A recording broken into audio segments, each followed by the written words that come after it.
realize he was totally CIA. How do I know?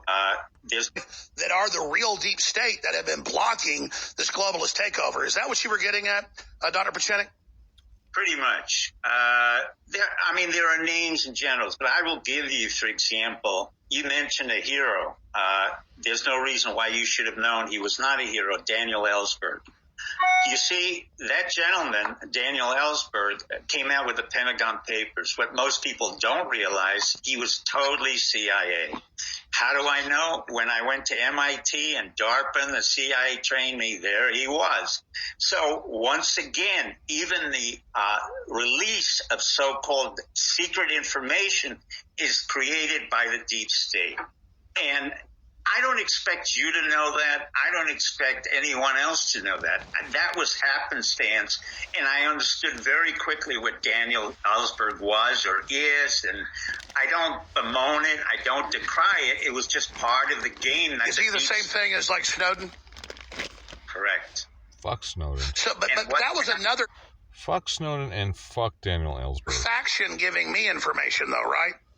Well, but you have to understand, the intelligence community never plays one side or the other. It plays both sides. It's truly what we call Hegelian dialectic. I don't want to sound too esoteric, but it plays the right, the left, the right, always at the same time. So somebody like you, even alternative media, has to cut in through the reality. And this is what Trump has to understand. When he builds a building, or when I build a company or create a company, it's binary. You either do it or you don't. You fail. In the world of manipulation, which he understands very well, it's never binary. It's always, well, it's this and that at the same time. What you need is some form of discipline and hierarchy where you can control that type of amorphous behavior. By him letting them run wild, it creates a vacuum that just begs them to keep trying coups. Correct. And what he does, and what he's really brilliant at, and they finally figured it out, is that he creates chaos, but he lives in that chaos, and he knows how to work it. That's why Nancy Pelosi, in 2 minutes of her 35-year life, has destroyed an entire career by simply tearing up that piece of paper. Idiot. That's all that's needed. Look at it again.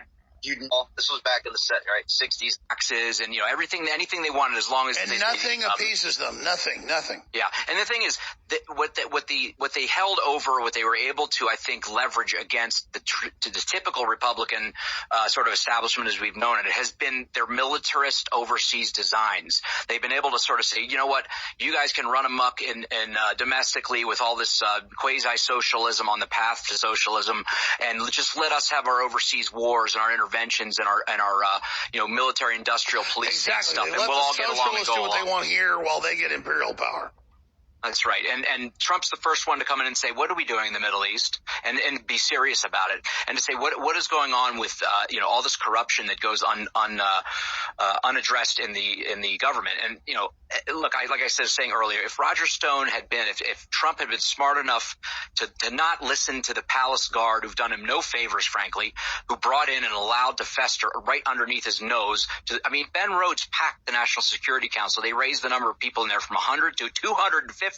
Literally up until just recently, you had Obama, Ben Rhodes, and Beds in the National Security Council undermining the president. Which made them totally disrespect the president. So now that he's awake and moving to fire him, that's when Barr activates and comes out and attacks him. Yeah. Well, I hate to say it. This Barr, Durham, all this stuff. I've heard this so many times. We've all heard it so many times. Oh, there's right on the eve of the Inspector General report's coming out. That's going to be. These people are ultimately, Barr is an establishment creature and a Bushy. They're all covering their ass. Yeah, exactly. And the problem is they view the larger institution of their DC centric, Beltway globalist power as more important than any one outrage or Tyler investigation. Nixon, as powerful as they think they are, none of it's working for them now. They're on the defense. They're falling. What are they thinking right now? Because the best they can do is just try to stymie us for a while. They're losing right now. They absolutely are. We have never before in history, and I mean, I've been 36 years in American politics since I was a little kid, volunteering on the Reagan campaign. I've never seen it this exposed and this out in the open, and them and the other side, the DC so-and-sos, the elites. I've never seen them so scurrying around, acting like crazy, out of control, sort of, just gone berserk, really. I mean, I mean, you see the rhetoric has reached such extremes. Chuck Schumer. I mean, this guy, this clown stands up and Pelosi and them.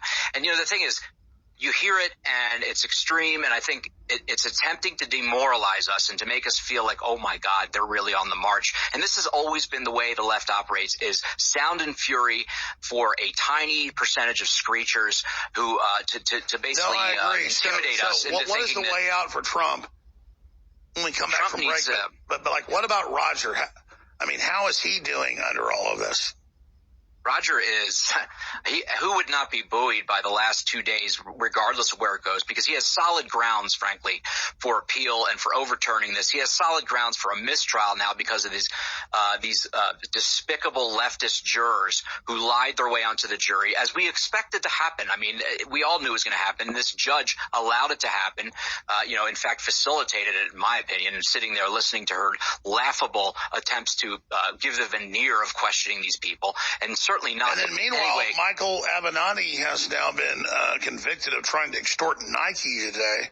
That's breaking. The guy they had on is their savior, their future presidential candidate. I mean, remember how he was invincible? He was this god. Oh yeah. Yeah, he was gonna debate Trump personally. I mean, these people's judgment is so piss poor on its face, and yet, no matter how many times they're discredited and embarrassed and exposed and proved wrong, they still persist. And so, that's where you need to basically just realize, stop trying to appease these people. F them. You know what I'm saying? Let's go full tilt. We're going to do what we're going to do. And use fight the them. power. Use the power you have. Yeah, exactly. Absolutely. Yeah. So stop laying down. Stop letting them run us over. Stop trying to, for years, and to an extent, it sharpened our game. The fact that they would throw lies at us, they would exaggerate and caricaturize us, made us have to sharpen our game and always be righteous. That which does not kill us only makes us stronger. So I want to talk about the different scenarios with Roger when you come back. Well, it's finally happening. The president is coming out and saying the deep state are a bunch of out-of-control criminals that need to be prosecuted. All right, then. How's Owen Schroyer doing?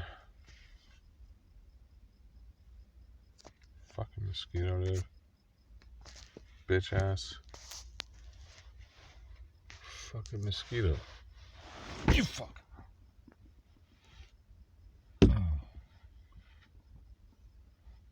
Fucking creepy little fuck. Hate mosquitoes. Oh God, there you are again, you bitch. Where are you? You fucking bastard. Did I get you? Hate mosquitoes.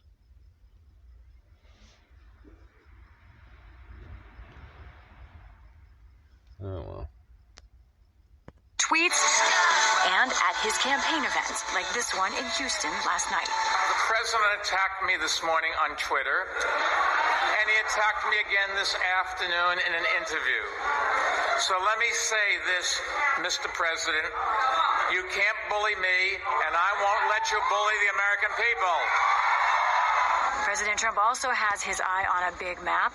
Next week, he begins a campaign swing through Arizona, Colorado, Nevada, and California. For the PBS NewsHour, I'm Lisa Desjardins.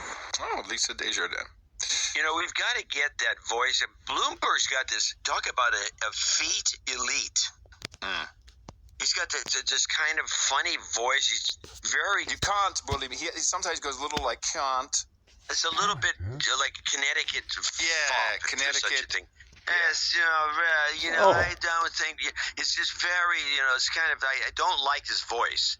It's got a slight New York quality to it that kind of makes it better. But he sounds like a creep. And he's a dog hater.